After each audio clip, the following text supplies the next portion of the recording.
Ever since October 7th, there has been a massive amount of attention paid to the U.S.-financed and armed war that the Israelis are perpetrating in Gaza, and that's for good reason. We obviously have covered that war to a great extent, including, for example, last night, where we devoted almost all of our show to it, and many other times where we have done it in the past. That war does deserve a lot of attention.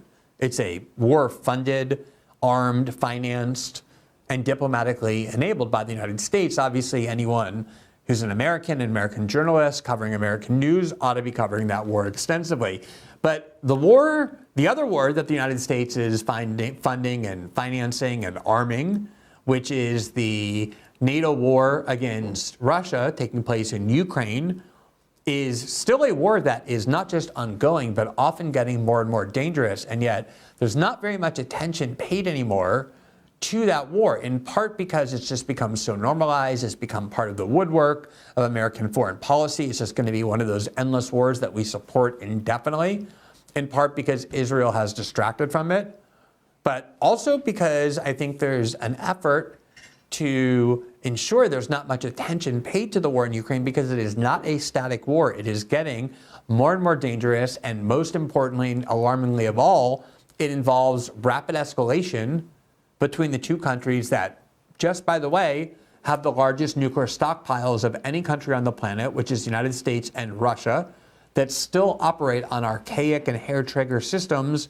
built during the Cold War, with thousands of intercontinental ballistic missiles that are nuclear-tipped, aimed at one another's major cities. So obviously, whenever tensions between the U.S. and Russia start to escalate and escalate more and then escalate more, that is something also that we should be paying a great deal of attention to. And there's a lot going on in this war that affects U.S. national security and the safety, it's really not an exaggeration to say, of the entire planet and the human species. So first of all, today there was a G7 summit meeting where Joe Biden attended with the other 6 leaders of the G7 countries. You may have seen video where Biden was yet again looking extremely confused, wandering off, having to be kind of guided and babysat by the other leaders who treat him like basically what he is, which is a fragile grandfather in rapid cognitive decline.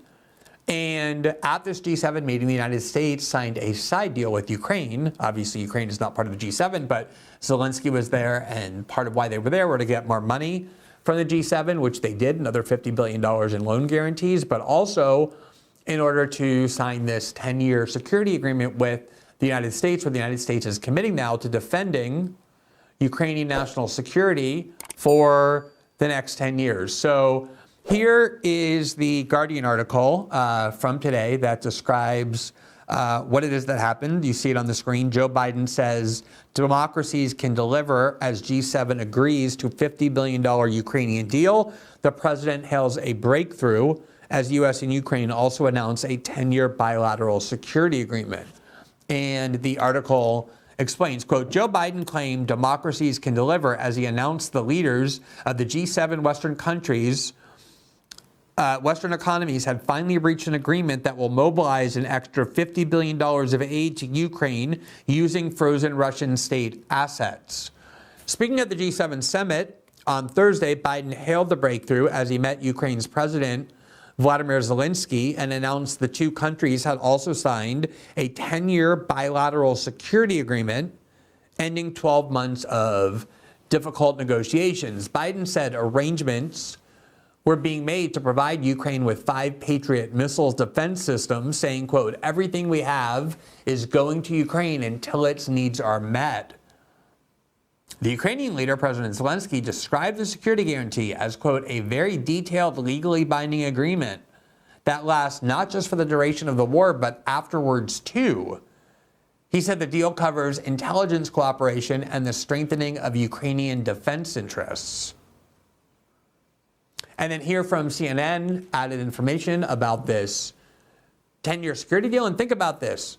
The Ukrainians are right on the other side of the Russian border. Obviously, the Russians regard the Ukrainians as a threat to their national security, in particular, Western involvement, going back to the 2014 coup that the West engineered to make the leader, the democratically elected leader of Ukraine, a victim of a coup, removed before his term ended because he was, in their view, getting too close to Moscow. and then ever since increasing levels of U.S. and NATO involvement in that country. And now we're signing a security guarantee with Ukraine when all Russia really wanted from the start was a guarantee that Ukraine would be a neutral country, a buffer country between Russia and the West. We are drawing them more and more into our sphere, guaranteeing their security. In other words, committing to protecting them if ever they have new wars, short of what a NATO guarantee is, but on the way. Here's how CNN explains it. The United States and Ukraine signed a bilateral security pact on the sidelines of the G7 in Italy on Thursday. The deal lays out a path for the U.S.'s long-standing security relationship with Kiev, but could also be undone by future administrations. The agreement follows months of negotiations between the U.S. and Ukraine. After signing the agreement, Ukrainian President Vladimir Zelensky and U.S. President Joe Biden made remarks and answers questions. What is included in the deal? The agreement commits the U.S. for 10 years to continued training of Ukraine's armed forces, more cooperation in the production of weapons and military equipment, the continued provision of greater intelligence sharing. Ukrainian President Vladimir Zelensky said Thursday that the bilateral security pact that Ukraine and the United States signed on Thursday will serve as a bridge to Kiev's attempt to join NATO. Quote, it states that America supports Ukraine's future membership in NATO and recognizes that our security agreement is a bridge to Ukraine's membership in NATO, Zelensky said at a news conference with U.S. President Joe Biden. So Zelensky is ensuring the world that the purpose of this 10-year security deal is to bring NATO into Ukraine into NATO, bring NATO right up to the most sensitive part of the Russian border. Now, all of that is happening at the same time that there is some extraordinary escalation taking place between the United States and Russia that is a direct response to what the U.S. has been doing in Ukraine, not just a security deal, but also the U.S. announcing that they would allow Ukrainian missiles, U.S.-provided missiles in Ukraine to be used to attack targets inside Russia. And all you have to do is imagine what would happen if China or Russia shipped arms to Venezuela or Cuba or Mexico and then said, it's not just for your defense, feel free to attack targets inside the United States on American soil. You can imagine how we would react to that. Obviously, Russia is seeing that the same way. And so as a result, this week, according to CNN, Russian ships arrive in Cuba as Cold War allies strengthen their ties. Quote, the Gorshkov is one of the Russian Navy's most modern ships and was followed by the nuclear-powered submarine Kazan, a rescue tug, and an oil tanker. The 4 Russian ships are now docked in berths, usually occupied by cruise ships. It marks the largest show of force by the Russians with their long-standing ally Cuba in many years. As probably most of you know, Cuba is 90 miles off the coast of South Florida. The U.S. assesses that the Kazan does not have nuclear weapons on board, a U.S. official said. The vessels will carry out a 5-day official visit to the Caribbean island, a show of Russian force, just 90 miles from Florida, as I just told you, as tensions rise between the U.S. and Russia over the war in Ukraine. Pentagon and State Department officials have also sought to emphasize that the Russian activity is routine and poses no threat to the U.S. and have noted that Cuba has hosted Russian ships every year between 2013 and 2020. Still, the Russian transit to the region comes at a particularly tense moment between Washington and Moscow, several weeks after President Joe Biden agreed to allow Ukraine to strike inside Russia directly using U.S.-provided weapons. Now, this article from Business Insider on June 12th undermines and even negates this attempt by the Biden administration to pretend that this is just a very routine matter of no concern. Quote, the Russian submarine that just showed up off Cuba is one of a new class of subs that has worried the U.S. and NATO for years. Russia's Yasin-class submarines like the Kazan are formidable threats within Russia's Navy, which have long boasted a rather capable submarine fleet. The sub's newer, more advanced features make them difficult to track, and they're heavily armed and capable of attacks against land and sea-based targets with little to no warning. These warships carry Onyx and Caliber cruise missiles and eventually the new Zircon missiles. U.S. officials have said that the appearance of these vessels in the area is not a direct response to those developments or an escalation, noting that Cuba has hosted Russian ships and the Russian exercises are routine. The vessels in this group, however, are among Russia's most advanced or carrying newer weapons. In the past, NATO officials have flagged the Aston Club submarines as, quote, one of the big strategic challenges the alliance faces. So you have the U.S. expanding its role in Ukraine, signing a 10-year security deal, allowing the Ukrainians to use U.S. missiles to attack inside Russia. Russia then sends some of its most sophisticated submarines, including nuclear-capable submarines, to Cuba, right off the coast of the United States. And now there's a response from the United States from ABC News earlier today. Quote, U.S. submarine pulls into Guantanamo Bay a day after Russian warships arrive in Cuba. Quote, a U.S. Navy submarine has pulled into Guantanamo Bay, Cuba in a show of force as a fleet of Russian warships gather for planned military exercises in the Caribbean.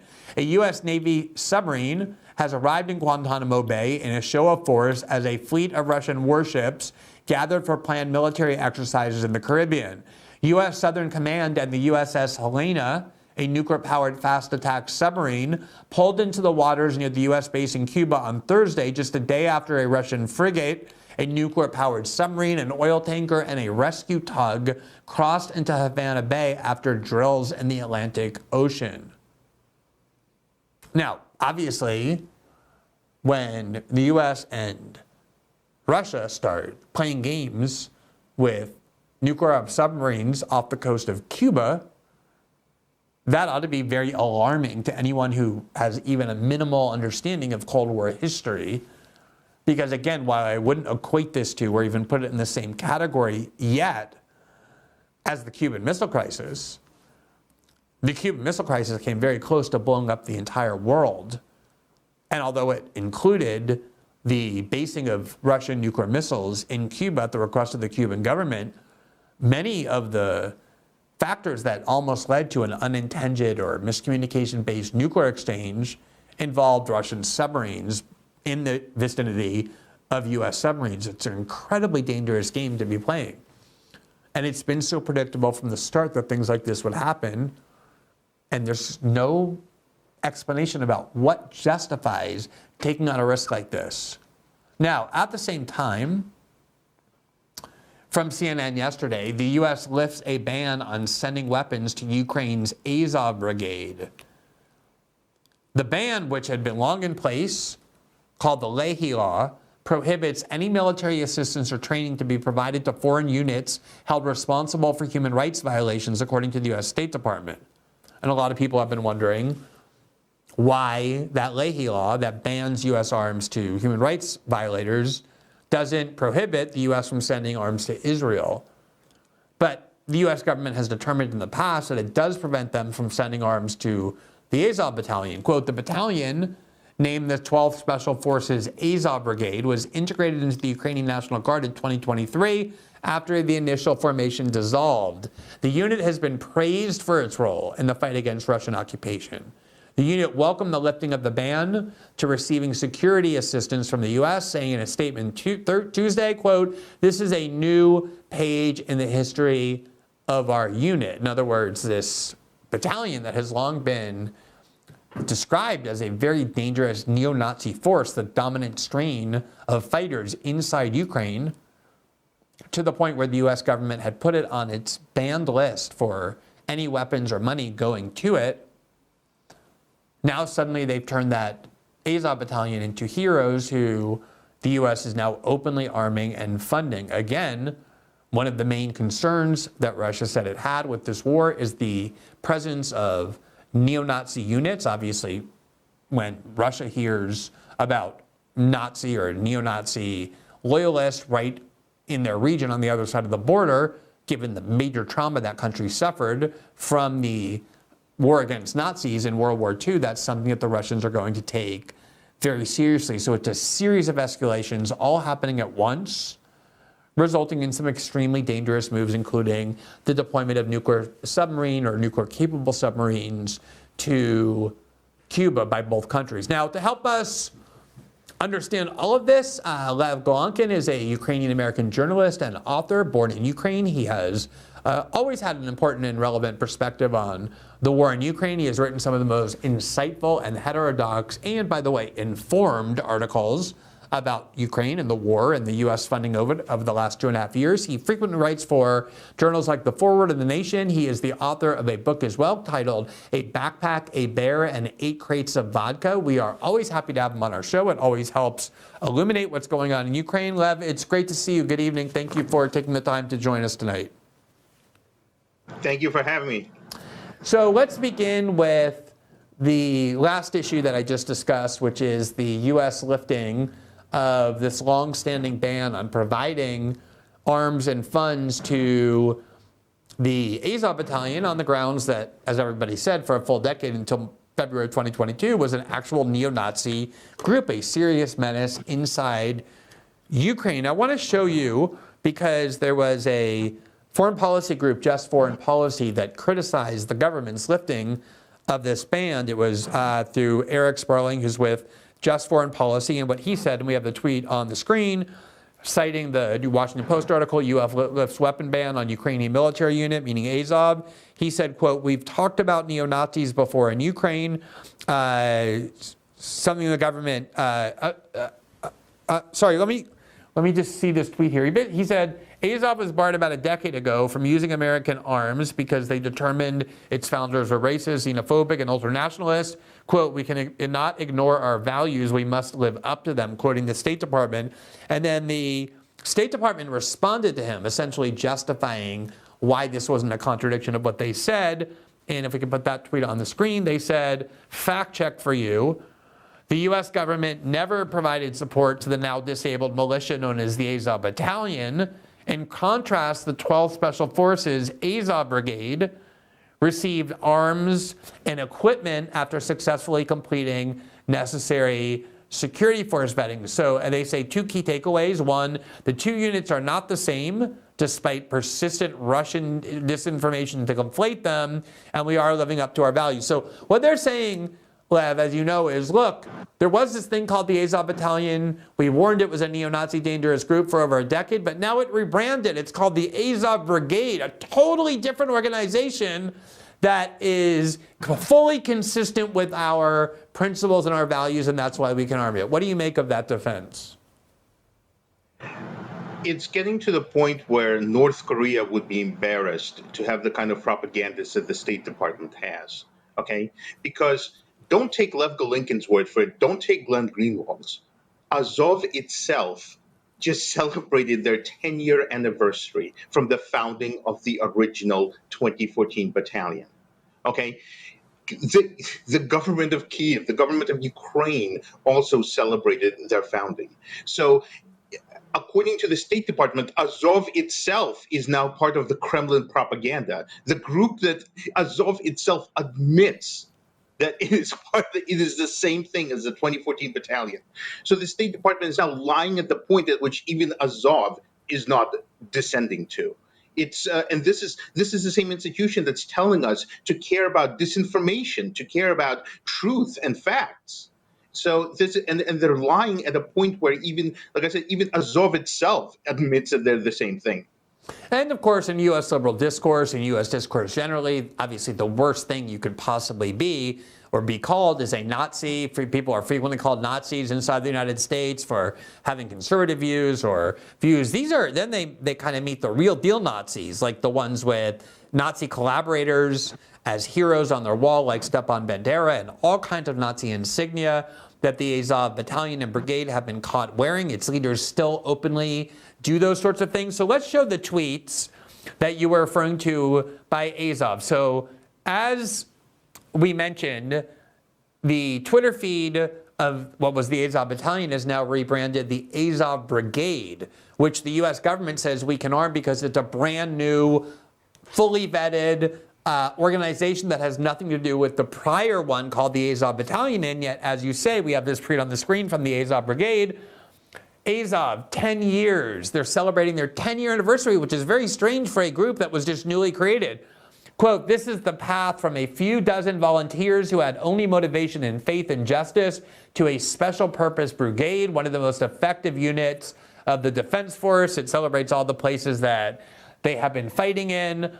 The path was not easy. We have someone to honor. There is someone to remember, but there is no time to fold our hands. So here you have them saying, no, we're not new. We've been in existence for 10 years, meaning going back to when they were included as Nazis. And then we have another tweet. And again, it's so bizarre because they call themselves now the Azov Brigade to give this impression, but they're very open about the fact that they're not a new group at all. You see this tweet from this week. History of the brigade. The, quote, Azov Battalion was established on May 5th, 2014 as a battalion of the Special Purpose Police Patrol Service of the Ministry of Internal Affairs based on the decision of the Ministry of Internal Affairs of Ukraine. So they're calling themselves the Azov Battalion and saying, we have a long 10-year history that is exactly the same as the Azov Battalion that the U.S. government is now denying it's actually arming and funding. I mean, it's just hard to comprehend this kind of Orwellian or North Korean propaganda, as you said. The only reason why it's called a brigade instead of a battalion is because it grew from a battalion to a regiment then to a brigade. That's the only thing. It's the same thing. It just reflects the size of the men in the size of the unit. That is it. And it's amazing how they're just ready to, the State Department just ready to tell you that, white is black and black is white, even as Azov denies it. And I think we talked before about also Washington Post and Western media are also just telling lies about how their leadership, they're under new leadership. And again, it's just easily disproven. So I guess, if you're somebody who believes that this Russian invasion of Ukraine is not just ethically and legally indefensible, but also some grave threat to all things decent, like Western security and Western freedom, I suppose an American citizen might say, look, I don't care who I'm arming as long as they're effective fighters against Russia. We saw a lot of that in Syria, where the United States was actually fighting alongside of and eventually arming Al-Qaeda and even some battalions from ISIS. And the argument was, look, we have the same goal, which is to topple Bashar al-Assad, and we'll fund whoever we need to fund in order to help with our war objectives. What about that argument? Like, look, who cares that what Azov's ideology is, as long as they're helping in our security interests and our security objectives, we should fund whoever we want.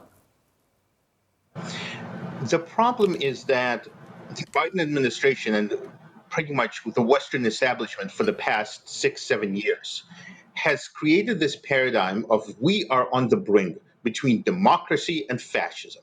Okay, we are on the brink between truth and disinformation, between facts and lies. This is what we are facing. Ukraine, we're not arming Ukraine to fight Russia. We're arming Ukraine to protect democracy, to protect freedom, to protect democratic values. Joe Biden said that the impetus for running for president was after he watched the Nazis march in Charlottesville, Virginia. That's the story that he's giving out. That is what forced him to run for president. That is the impetus for it. That's what inspired him. So you're having this entire narrative of we are fighting fascism and we are fighting lies. And then you just take this and you completely subvert it and you say, just kidding, because when it comes to Ukraine, we'll take care of this. We'll work with neo-Nazis. We'll arm them. They're our friends. And I just want you to pause for a second, Glenn, and just think, like, imagine you're part of the Pentagon or the White House team, okay? And you're like, you know what? There's just one brigade here. There's this one brigade who is known for being neo-Nazi, okay? Why do we have to arm them? Why can't we just arm everybody else? Okay, let's just say we want to arm them. Why do this? Why mess with them? Okay? Or perhaps, you know what? We're going to arm them. So you know what?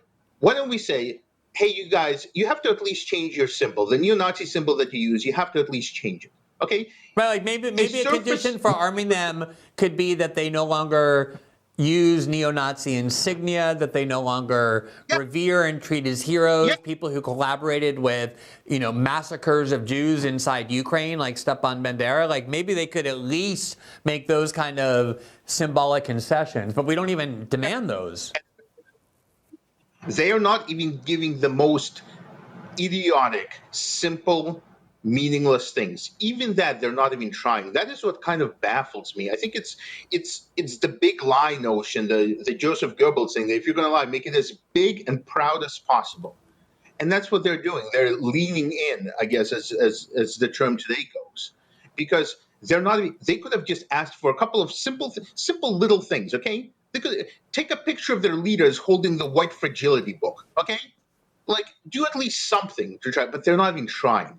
Okay, and as a result, both they and you have the Washington Post saying that Azov is under new leadership. And in the Washington Post article, the Washington Post quotes a man who is the deputy commander of Azov, who's been there since its inception. I mean, it's and who not only that, who this person who is now the deputy commander of Azov, he goes back to the neo-Nazi or gang that founded Azov in the first place. So it's like Washington Post. Go ahead, Glenn. Yeah, so I just want to insert there because this is an area that has a very long and rich history, obviously, Ukraine and Russia and this whole region. And, a lot of times I think Americans don't look at things from the perspective of other countries. So I remember we interviewed Sarah Wagenknecht, who's a longtime left-wing leader in Germany, who is really split with her longtime party over several things, but principally the German not only funding but provision of tanks to Ukraine. And what she was saying was, and I think it's something that a German would think about, or a Russian, but not necessarily people in the United States, was, do you know how traumatic it is for Russia? How strong the reaction would have to be to see German tanks rolling eastward toward Russia through Ukraine? And she was talking about, what are we doing in risking this kind of extreme Russian reaction? Now, the other part of that I want to ask you about is this existence of Nazism inside Ukraine, because when Putin first announced the invasion and explained why, and he was doing so before, he was talking about the eradication of Nazism on the other side of the Russian border. Immediately people said that was false, that was Russian disinformation. But of course, there are actual neo-Nazi groups inside Ukraine. They're among the most armed and well-trained and dangerous fighters, and we've said that for a long time until it was banned to say it in February 2022. So looking at it from the Russian perspective, now that the United States is doing things like lifting the restrictions on using American missiles to strike inside Russia, lifting the restriction on arming and banning Azov, how do you think the Russians are, whether they're right or wrong, but how do you think they're interpreting those kind of moves? From the inception, I mean, if you look at the history, and also thank you for considering the history from a different point of view, I think it's so important. But Putin needs to hold Russia together because it is a giant multi-ethnic country and it needs to have an idea uniting it, okay? So one of the biggest things is the legacy of World War II. That's what he has seized on, of Russia as part of the Soviet Union fighting back against Nazis. Okay, and that is something that speaks, and this is the part that we forget so much, that millions of Ukrainians died fighting against the Nazis. So when we say that, Ukraine celebrates Stepan Bandera and Ukraine celebrates Nazi collaborators, it's wrong. It's not Ukraine. It's this western part of Ukraine that has hijacked the country and is now running it and imposing its own will upon the country. Saying that Ukraine loves Nazis and worships Nazis, I mean, that is the same thing as saying that everybody in America loves Stonewall Jackson and Robert E. Lee and the Ku Klux Klan.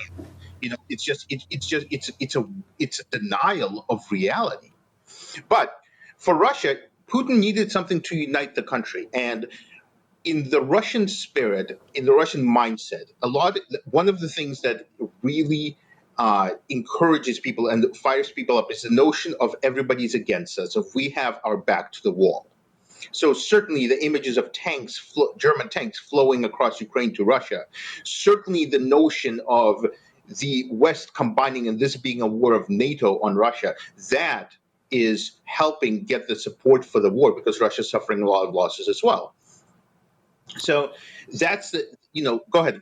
Yeah, so I just want, let me ask you though then about the war itself, the battlefield itself, like what's actually happening in the war.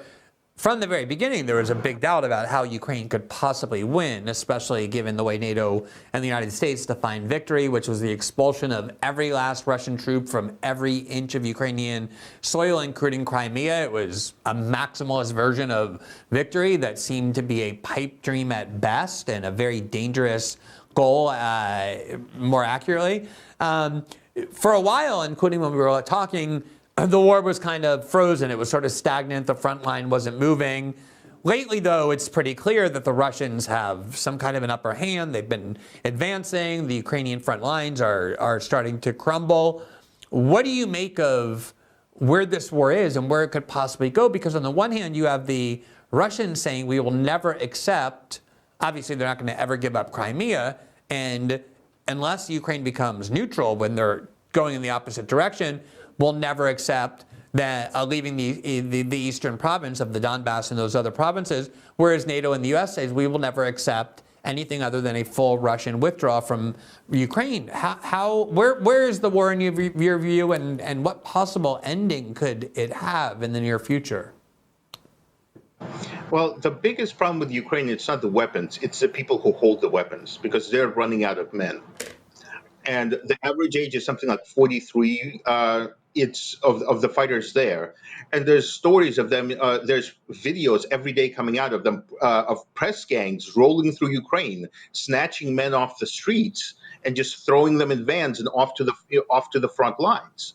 So, as always, when you say, like, what does Ukrainians look at for this war, you have to say which Ukrainians. Okay, I mean, Lindsey Graham is saying Ukraine wants to fight to the last man, and meanwhile we have videos of men in Ukraine doing everything possible, physically resisting being sent into the armed forces.